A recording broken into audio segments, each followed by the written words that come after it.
Hello everyone, welcome back to another lesson.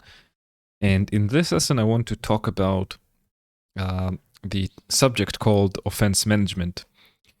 And under offense management there's a few subcategories like offense training, protecting offenses, offense prioritization, the SIM model.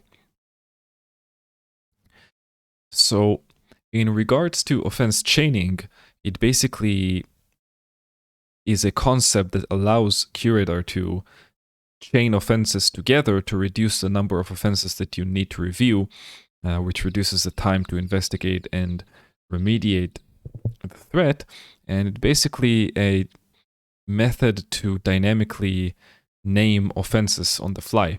So it's going to be based on your index property for the detection, and in the description field on the offense summary page, I'm not going to cover offense chaining. It's a bit out of scope for the course, but there's a great page here in IBM's website that explains all of the ways that offense chaining works. So I'm going to be linking that, and you'll be able to read that if you're interested in that subject. So let me go ahead and now start to talk about offense protection. So if I go ahead into my offenses tab, and I'm going to show all of my offenses, I can select one of them or multiple of them and click on protect offense, right? And now I have this icon. Offense has been protected.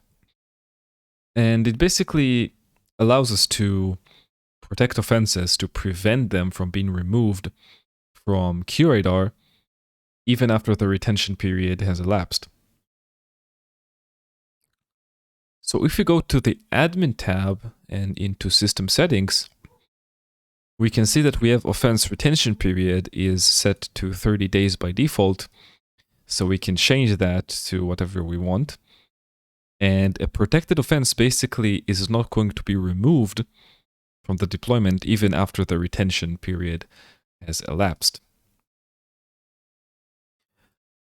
So that's that about offense protection. And I want to talk a bit about prioritization. And that basically means that the magnitude rating, right, it's basically comprised of relevance, credibility, and severity, as we can see. And we can change those parameters from the detection itself. The rule has been deleted, right? Just take this one. And we can go to the detection and change those values, right? And based on what those values are set to, the magnitude is going to be calculated. And now the magnitude is, it's a proprietary IBM algorithm, so we don't really know exactly how it works, but based on those three parameters, the magnitude is calculated. Okay, and the last thing I want to briefly overview is something called the SIM data model, right? And basically, we can clean that model, right? And cleaning the model ensures that offenses are based on the most current rules, discovered servers, and network hierarchy. And when the tuning process is complete, you want to clean the SIM data model to ensure that QRadar displays only recent offenses.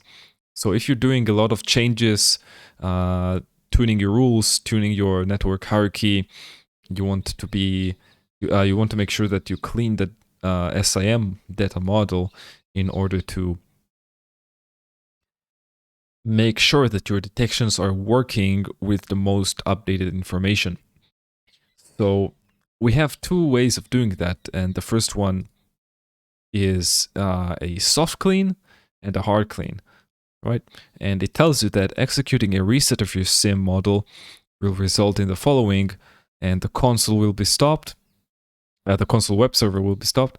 All system processes will be stopped. The data model will be cleaned. And then all system processes and web server will start again, and the system will return to normal operation. Now, a soft clean basically closes all offenses, but does not remove them from the system, while a hard clean closes all offenses and completely erases them from the system as well. So make sure that you take the right choice here if you want to completely remove the offenses from your system. So choose a hard one, or if you want to leave them open, you can just do a soft one, and then you can mark that you want to reset the data model, click on proceed, and it will start the process. So I recommend you guys to do that on your test deployment, see how it operates. And I also recommend to read the links I'm going to be attaching to the lecture, especially the offense chaining one.